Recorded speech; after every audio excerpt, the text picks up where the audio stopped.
Welcome back to another Tera Plays Tera video. Alright, so if you're here in this video and you've seen my video earlier today, and you're here from that, well, then, welcome. We're gonna take a look at the extra gear of Tera Menma's. If you've been wondering where I have been, well then, go check out the video that's posted about like an hour or two before this one. I go over all the reasons why I haven't been really active on Menmas with streaming and other things, but that is going to change as soon as it can. That video goes into detail of what's been going on. But this video, I want to go over all the extra gear.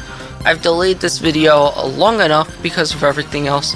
So let's dive into Menma's gear that's not like your weapon at Kaya's. So to start off with, you'll want to grind away to get your Annihilation or Darklight, Mask, Brooch, and Belt. And in this video, I'll cover where all these drop. I'll also cover how to get your Agaya's jewelry, where you'll farm that stuff, from what dungeon, as well as I'll cover some information about relics. So to start off with, let's go over brooches. Well, brooches, belts, mask, just the Annihilation and Darklight stuff. At the very top, you can see when you're high enough gear level, you can do Rampaging Arcanine. A Rampaging Arcanine will give you a chance of getting Annihilation and Darklight Belt. Now, do understand, it's not the only dungeon that drops these materials or drops this item. Do you know they are tradable? So if you do run Rampaging and one drops in your run and it goes to a teammate, if you know them, they can trade it to you. I will suggest when getting these gear, you want to try and get at least a 3-statted one. Don't freak out if it's not perfect rolls. I will cover in a future video actually how to re-roll your gear if you're someone who hasn't, been playing for a while. I'll cover all that stuff in the future, and that is the plan. Today though, like I said, I want to cover all the actual gear. So, Rampaging will drop belts.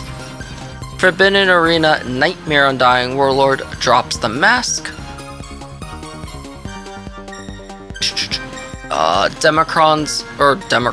Dracon's Arena Hard drops Brooch. Now don't worry, again, there is a lower tier, Sky Cruiser Endeavor Hard Mode, will also drop Mask. The Plexus drops belts. And Forbidden Arena Undying Warlord drops Brooch. That's not all though. Ruinous Manor Hard Mode not only drops the mask, but it also can drop belts. And then Hagufna also drops the Brooch.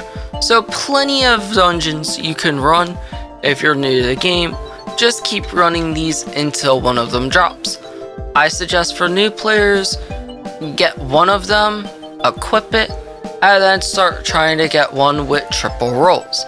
Again, if the triple rolls aren't perfect, that's okay. There is a way to re-roll them. Next, let's go over jewelry. Within that, if you are just starting the game, and let's say you've gotten your gear up, but not your jewelry yet, you might be wondering, how do you get your Heroic Oath gear or your ethereal jewelry to Radiant? Well, you're going to want to run Ruinous Manor Normal Mode to get these Purified Ornaments. You want to run Arcanine to get your Purified Ring Ornaments. And you'll want to run Corrupted Sky Nest to get your gold little orbs. And I believe Broken Prison should drop the silver. Yeah, Broken Prison drops you your silver orbs. Now there is material that you can also get, or if you played a while back, you can get to trade it in for these. And yeah, but those are going to be how you get your radiant jewelry. Once your jewelry is radiant, you'll want to upgrade it to a Gaia's.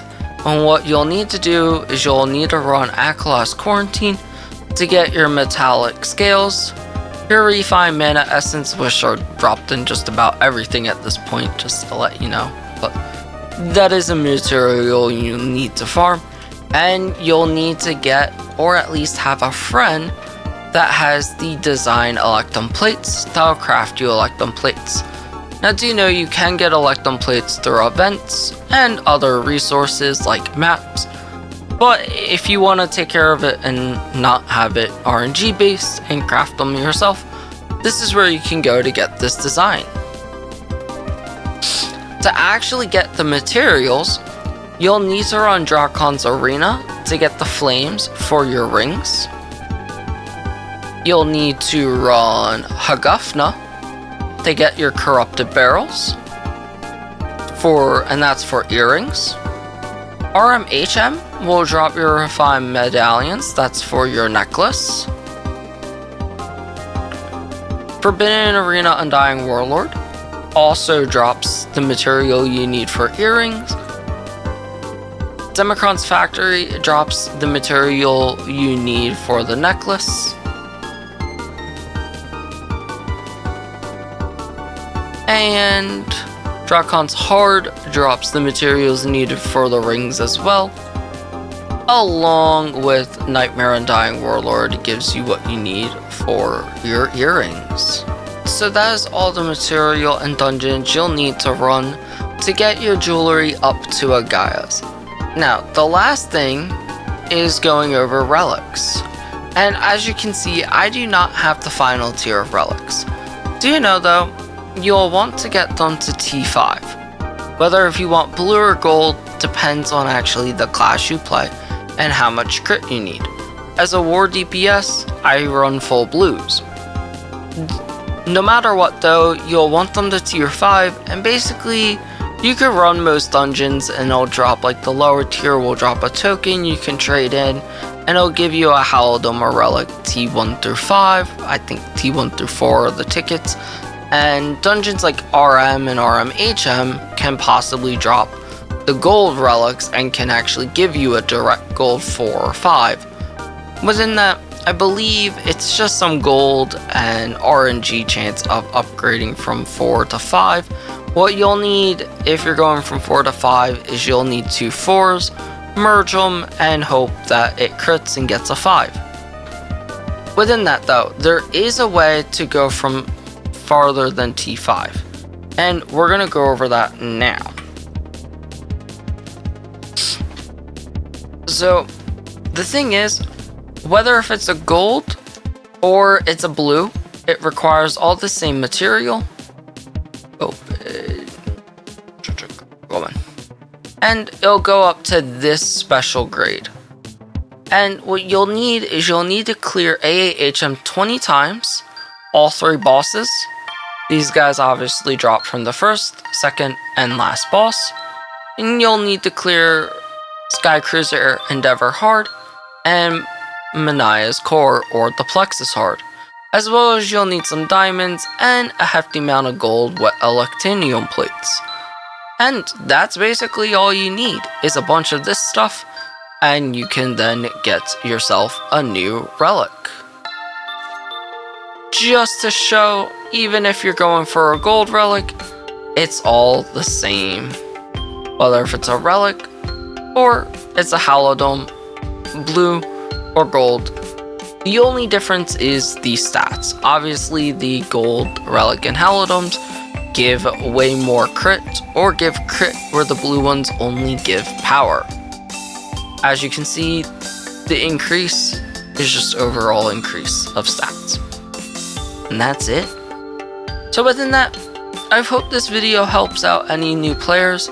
I know a lot of people who have been playing the game for quite a while or are used to PC might know this information, but for someone who's new that maybe just got all their gear to plus 15, maybe it's Kaya's and you're stuck somewhere, hopefully this helps you out.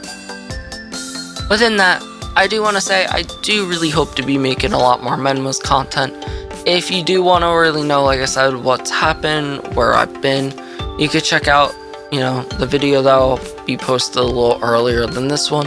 Like I said, I don't want to post that one in the Discord. I am going to post this one. I just don't feel comfortable posting and advertising that video with what was going on, especially how it affected me. But that is over. I do plan to be making more Menmas content. I do plan to be streaming and going back to streaming Menmas Mondays, which also means that if we hit 400 subscribers on this channel, I will do a 12-hour Menma stream. So, if you are still watching my content from Menmas and you want to see a 12-hour stream and you're not subscribed, please, I'd greatly appreciate if you are subscribed. If I've missed anything and you're like, hey, you forgot to mention this, or this is also how you can, you know, get materials to do this upgrade, or maybe there's something that I don't know that's been out that helps people upgrade their jewelry to Gaia's quicker. Maybe I missed something. Go ahead and let me know in the comments section. That way I can say, wow, I was wrong, or thank you. And also that way anyone new can read it and they can see, oh, cool. There is another way, because I've done this a long time ago and I know things have changed. I know nowadays you can go to the trade broker and buy some of the materials. My method is more for people to play and grind the game. That's why I wanted to show the dungeons. But in theory, you can go to the trade broker, you can buy those materials. I know for some of the, like, I even have the Mania's core. If you did the battle pass one, you could have got those from the battle pass. So there are events that don't feel like you're afraid to do hard dungeons. I encourage you to do hard dungeons, but you can still get upgrades without having to do them. It just is a much lengthier process. Within that, that's about it. If you've liked this video, go ahead and hit that like button. And as always, I hope to see you in Aboria, gamers.